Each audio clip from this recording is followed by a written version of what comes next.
It is time once again for the weekly closes on our favorite Bitcoin miners. But before we get going, check out the channel memberships. We've got some great stuff going on in there, especially in the stalagmite level where I do the real-time trade posts and members only videos. Anyone in there got out of IBIT with me the day before the drop, so that was pretty exciting. Sometimes we win like that, sometimes we lose. That's just the nature of the beast. But I do those posts, and if we get to 10,000 subscribers on the channel before the end of the year, I will open up those posts to all paid tiers through the end of 2025, and if it happens in 2026, I'll open them up for a month. Okay, let's get into this now. So this is CleanSpark. As usual, we'll start with CleanSpark, and you can see the chart's a little bit different today. I've got a bunch of SMAs on here instead of the usual 20 and 150. I've got the 200, the 100, the 50, and the 20 on here right now, which we'll talk about all of that. So on CleanSpark, we're above all of that, but they're not stacked. They're not stacked. You can see that the blue-ish one here, this is kind of like not quite like there's two blues, but this one's kind of purple, is and thicker is the 100.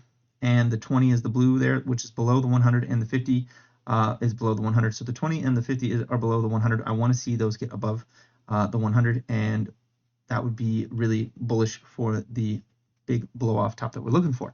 But the 100 being above the 200 is pretty good, which happened back here in January of this year.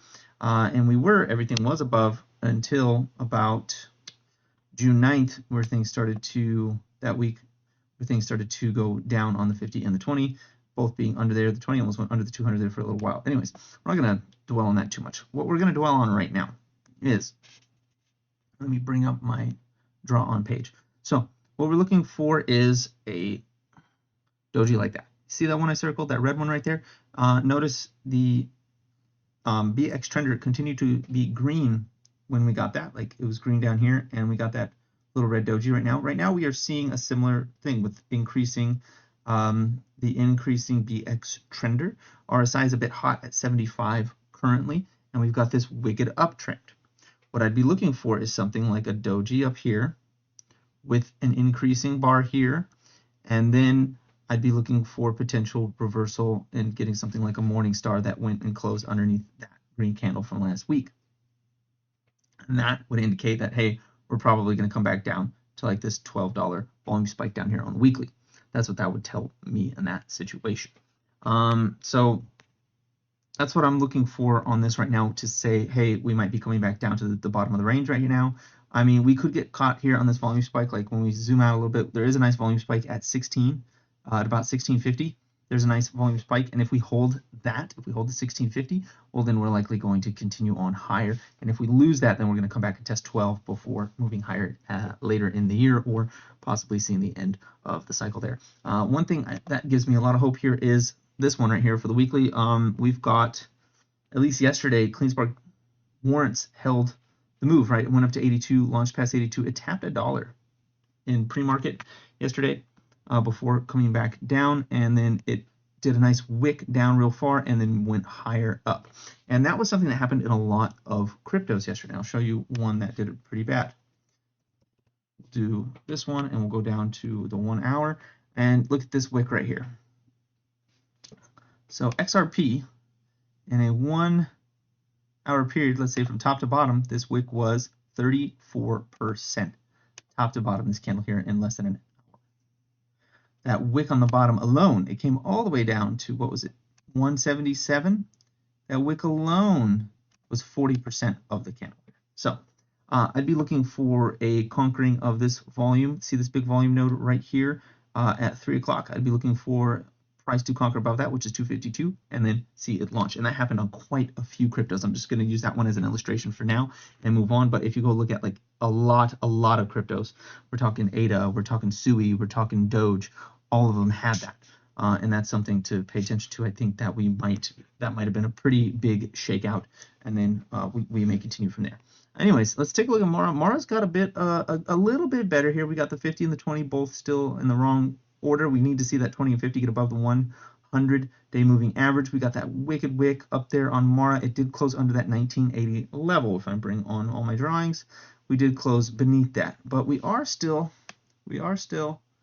clinging ever so slightly to this upper channel here. So we're still clinging to that. We're still clinging to this 1980 level. We really need to see this thing hold and push up above that 1980 level and get a closing candle above that. When we get that, Mara should launch. And of course, nothing I say is financial advice and not a suggestion to buy, sell, hold any asset whatsoever. You got to do your own research, come to your own conclusions, be responsible for your own risk, because investing is risky and you can lose it all. Even I do lose sometimes. So that is an important aspect of it all. Anyways, yeah, if we lose the 100, I'd be looking at the 50 to hold us at about $17. If that fails, about 16 bucks down there at that volume spike. I really want to see more push above 1980 and hold. That would be excellent right now. So we are touching the top Bollinger Band. We touched it for the week. The RSI is not overbought by any conditions, so I wouldn't be surprised to see Mara come rest for a few days and then try for that upper Bollinger Band again to get them to expand. Like we've seen this before, right? Like it comes up, touches it, and then like pulls off for a second and then pushes higher into it, and it usually will do that for a week or two into that cloud there before giving up. So I'd like to see that. Again, I'm looking for something like this, just like on the CleanSpark chart. I'm looking for a doji with an increasing buying pressure on the BX as a symbol that things are going to go bad. And just like on here, same thing right there. We had that doji while the BX trender was continuing. In fact, we got two of them, two increasing bars with dojis on the BX trender before it all came crashing down. So I'd be looking for that as a signal that we might be seeing like a further push down to maybe 15, 16, and at that point I might close my longs and wait to see what's going to happen. Is it going to go up higher or down lower? And if it goes up higher, I'll catch the wave. If it comes down lower, I'll catch the dip. That's basically kind of what I'm looking at doing, and that's why I closed out my my IEBIT calls not yesterday, the day before yesterday. I was thinking, oh, I see that this is starting to sell off a little bit. I can sell here for a 50% profit because I was in 50% profit, and then either catch the wave of the rip if I grab it early, or look for the dip and buy the dip, and it looks like I'm going to be buying the dip, honestly. So Mara, yeah, I'm looking for Mara to get above that 1980, start closing weekly candles above that, and I'm looking for a wicked, intense push up into the 30s, maybe 40s or even 50s, something like Iren at some point in time. Hive lost 5% yesterday, not too bad. Look at this thing though. This thing is just pushing through. This is kind of what I want to see with Mara, right? Come touch it, do a little flag, and then just push. We're seeing the 20 is crossing up over the 50, which is going to start pointing up and crossing over the 100. Once the 100 gets over the 200 on this thing, man, this thing could really rip. And you've seen it back here before, right? We've seen it back here in 2021, right? Look, the 100, like it started going for it, and it got way above it, and it ripped even harder. Like it did a flag afterwards and then ripped even harder. But again, same sort of scenario. I'm looking for like weak candles with slightly increasing buying pressure, but not much. Kind of like, I mean, just like all of these, right? Just like before. If I draw on the page, yeah, right there. Okay, so like right here and right here. And honestly, not so much here though, huh? No, that was there still too. Like you see a weak candle, but increasing buying pressure. That's kind of a symbol that you might see at least a bull flag form, at least, maybe more of a drop off. So we're looking for that sort of thing right now. And the stochastics will also give it away, because if you look here, you can see the increasing buying pressure on the BX, but if you look at the stochastics had already turned pink. The fast one had already turned pink at that point. Same thing here as well, right? Look at this one. The stochastic was looking like it was coming down already. So we're looking for those types of symbols right now. And if we look at this on the weekly right now, you can see that stochastic is already looking like it's showing some of that weakness on Hive. If we go to Mara, is it showing it on Mara? No, it's not showing it on Mara. On CleanSpark, is it showing it on CleanSpark? No, it's not showing it on CleanSpark, but it is showing up on Hive. So I might actually be looking at selling my Hive here next week if I get an ugly candle here for Hive. So keep that in mind. Let's take a look at Bitfarms. Bitfarms I sold for a 200% profit yesterday. I did it before the drop. I said, you know what, I like 200% on Bitfarms, I'll take it. it had gone above my little box. Like I had drawn a box, it was above my box, and it started coming back under my box, and look, it closed exactly under my box. Now, is it going to drop further? Maybe. I mean, we can see potentially, I mean, buying pressure is still increasing, but the stochastics are showing that perhaps it may want to show a little weakness. Maybe we want to get a bit of a bull flag, something like what we had back here. Get a bull flag, maybe something like that. Maybe that'll come down and then rip again.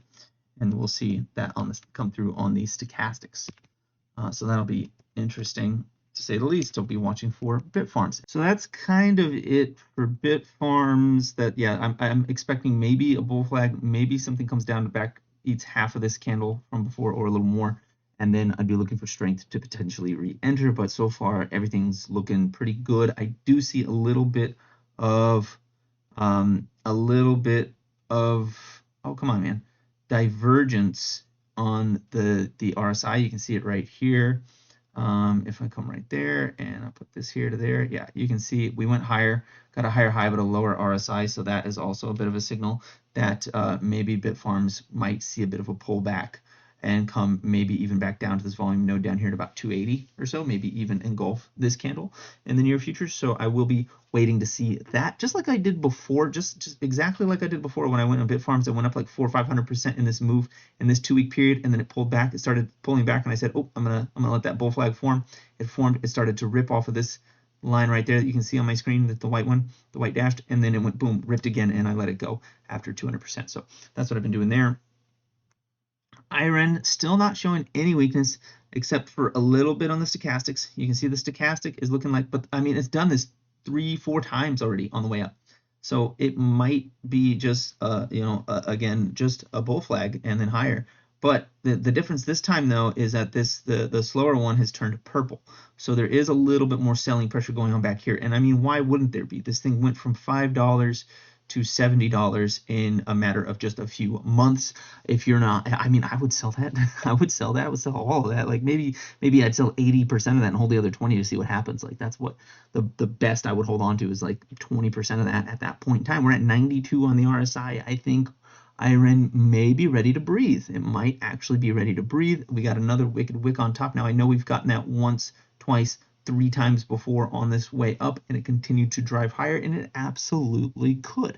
It totally could. But personally, if I had bought at 5, I'd be selling out minimum I'd be selling out 60% of that position, holding on to maybe 40%, because that gives me a significant amount of profit plus a little bit of exposure to continue to see where this thing will go.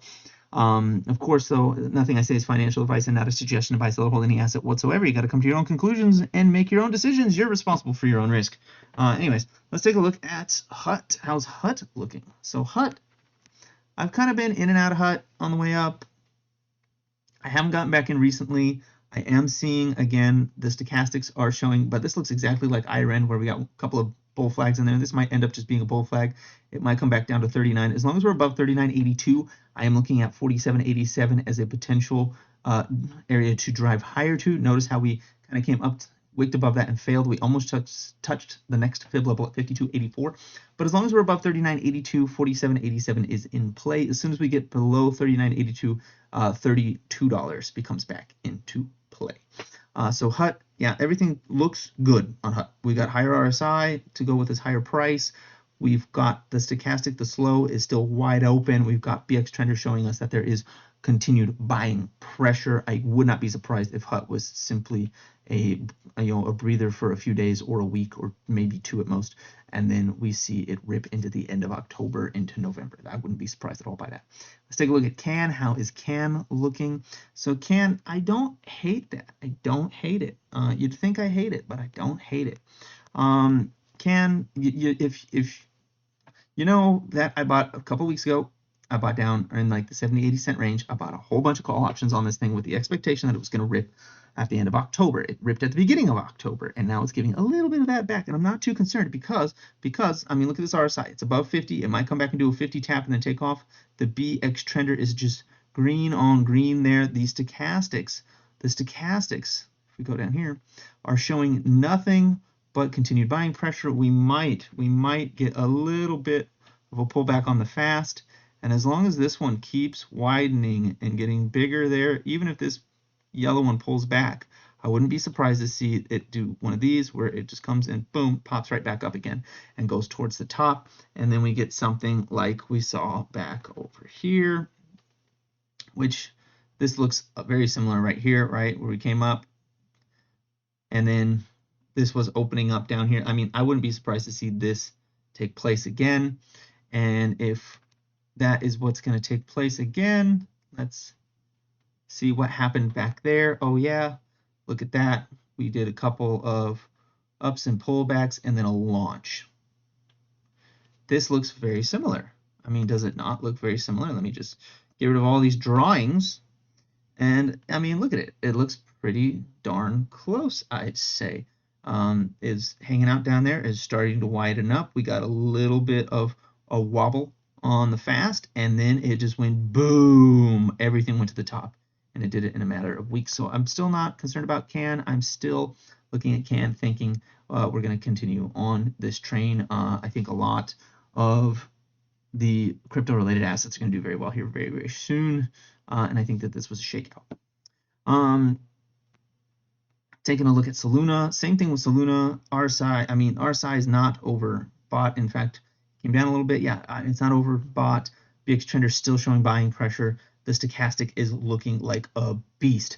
I mean, it's looking like that slow wants to go for the top, and the yellow is still also quite wide, pretty open. It's getting a little softer, but don't be surprised by that, because even while that is going a little softer, right, we can still see big candles with big wicks on top, like this one back here in June 2024, which was after that situation. Looks very, very similar to right now. I know I missed that by a little bit, but bear with me here. About 60% higher. So 60% higher from here would be like we could push another 60% without a lot of effort here right now, which would be about 390, which would go higher than the previous high. So don't be surprised by that if you see that. Let's go back to 2021. Let's take a little leap back in time. And last time in 2021, in November, we had a wick here that was minus 10% for the candle, but like let's see how far that wick went down. That candle went from open to close was 40%. 40% open to close. And then we got a green candle that engulfed it right after, and then launch time. We also saw a similar sort of scenario back here with the stochastics, kind of looking like they were pointing in a good direction. BX trender was getting green on green there. RSI was pointing up. We are looking at a similar kind of situation right now. RSI is not overbought. It's looking like it's pointing up. You've got BX trender showing buying pressure. We're about to conquer the 100-week moving average. The 20 is pointing up. The 5 is starting to curl, and the stochastics are pointing straight up. So I do like Soluna as well there for that. Let's take a look at Btdr. Btdr's been a bit of a laggard. Btdr's been kind of having a really hard time getting out of this whole section right in here. And we barely got up, and then it tried to come right back down. So what are we looking at here for Btdr? I'd really like to see Btdr. And I'd have to go to a daily candle, a daily chart for this, but we look like there's a bit of a channel right here. And we're kind of at the bottom of that channel right now, the top of that channel being somewhere around like $22, $23. I am looking at Btdr. I am still wanting to get into Btdr because, I mean, we've got this, sorry, that sucked. This line right here, which is going to be this channel, right? And we're kind of at the top of that channel. So if we lose this one, the furthest down I'm looking at is going is about $14. If we move up and we break out of this channel, I'm looking at a retest of the highs around 26.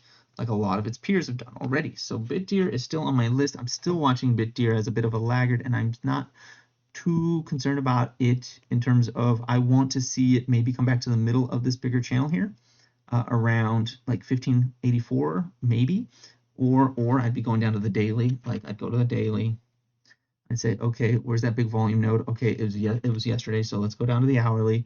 Let's find the biggest volume node of the day from that, and I don't love that, so let's go down to the half hour, find the biggest volume node from there, and look at that. The biggest volume node is it this one? Nope, it's actually this one at the very top here. So basically, once it gets back above and closes candles above $18, it's got room up to about $20, which is a $2 move. no, sorry, it's got room up to about $22, which is, $4 move, and then once we're above $22, this thing could rip much higher. That's where I look at my caution there.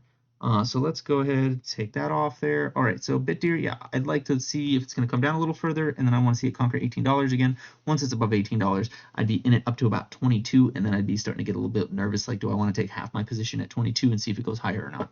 That's what I would do personally. Let's take a look at Riot. How's Riot doing? Same sort of scenario. It's just pushing up into the Bollinger Bands. You can see this is a 2x on the bottom, a 3x on the top, and it's in that cloud in between the two right now. This is not generally an area where you want to buy, to be honest.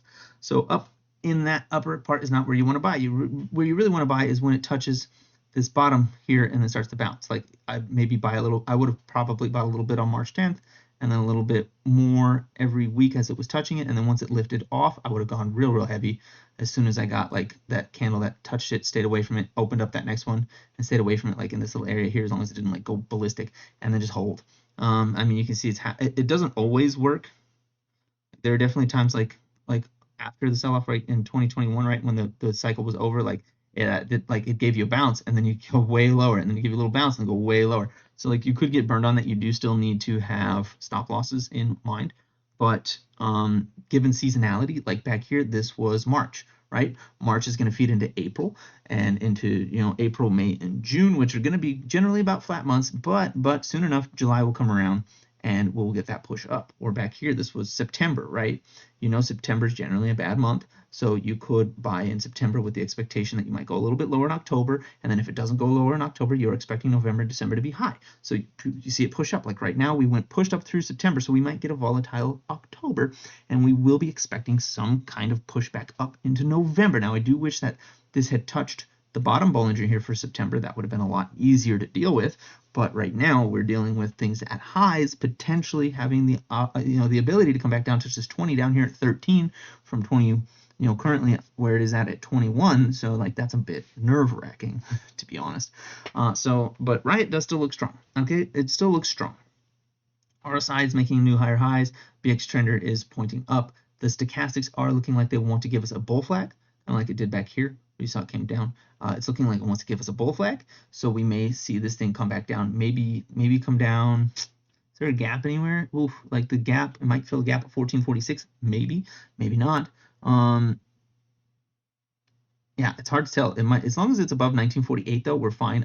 Below 1948, we come to the next fib around 16 bucks. Is that the fib? Yeah, about 16 bucks is the fib below that. So as long as we're above 1952, we're chilling on Riot. As soon as we're below that, $16 is open. And since we're above that, 2178 is going to be the area we need to break through to go to the next level, which will be about 31. Let's take a look at Cifr. How is Cifr doing? Cifr, let me turn these off. There's so many drawings. Cifr is in a similar scenario. It does look like Cifr wants to give us another bull flag on the stochastics here. These are actually coming in really handy right now. So yeah, I wouldn't necessarily trust all it. So this is giving me what I was talking about before.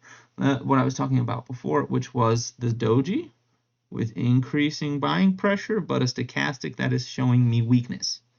So Cifr, I might be a little more reserved on. I might wait for it to test a volume node below, like a volume spike below, like perhaps I'd want to see it come back down to this one here at about 1565, maybe, which would be the bottom of this candle, or if I'm really patient, about 1251, or if I'm really looking for a catastrophic cascade down on Cifr, perhaps I'd be looking all the way back down at about $6.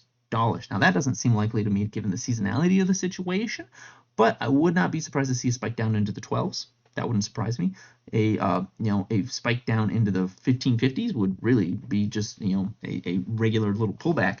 So stochastics are telling me Cifr would be one that wants to see some kind of bull flag form or some sort of rest in the stock before it continues to go.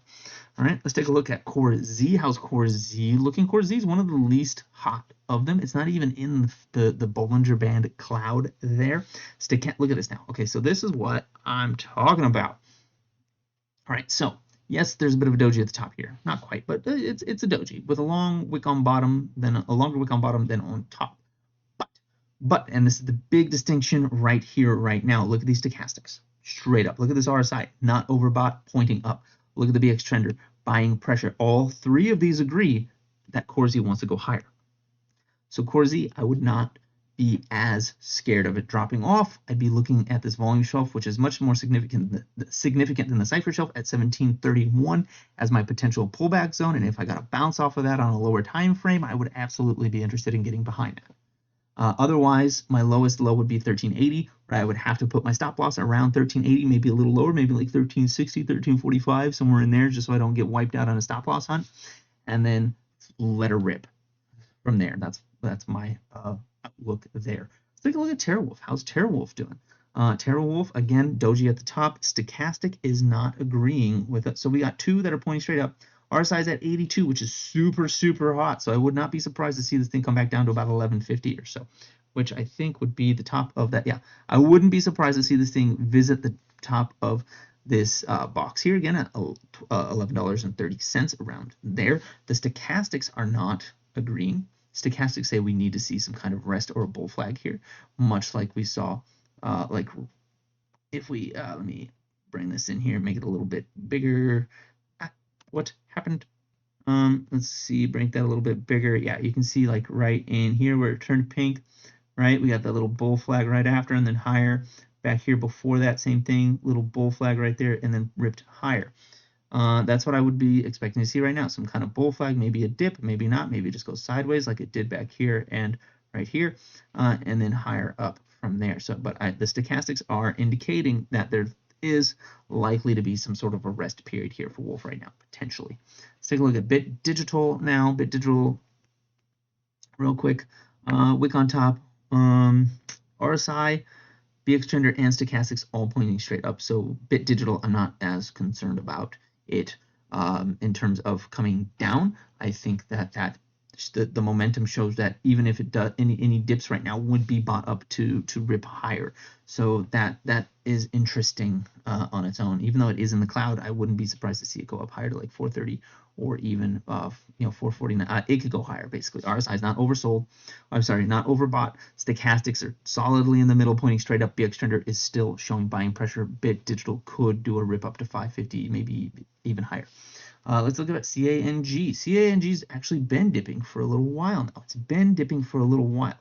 And we got a worse BX Trender, so selling pressure came in.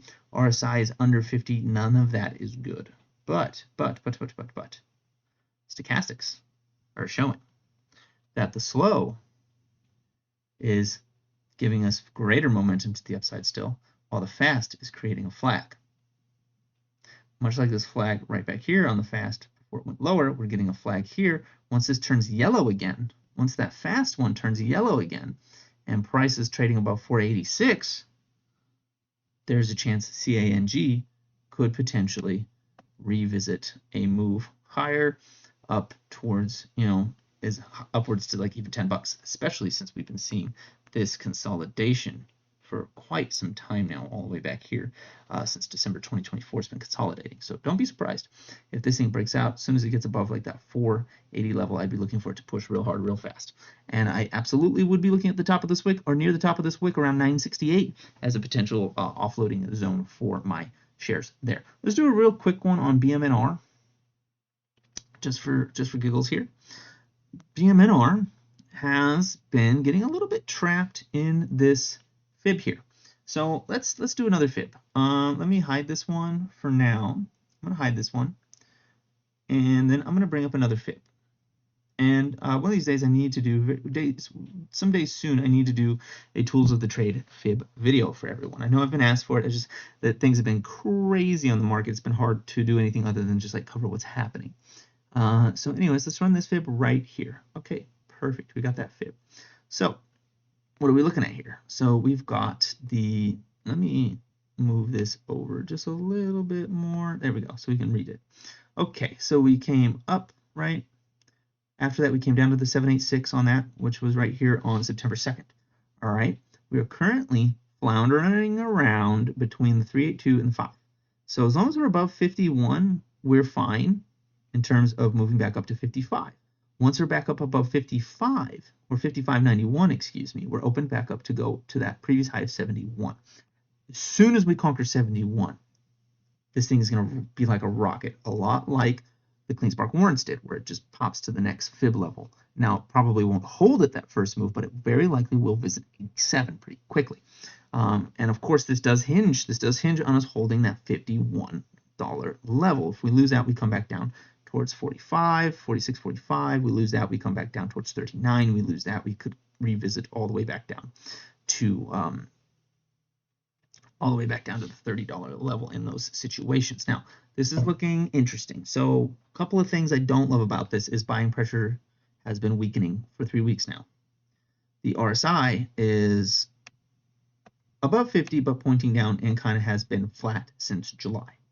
The stochastics, if we make that nice and big, are showing the fast is dipping, but the slow is also contracting. I really want to see the slow widen up. I want to see the fast turn yellow. I think that this could happen quickly, especially if we go to Ethereum. Let's look at Ethereum.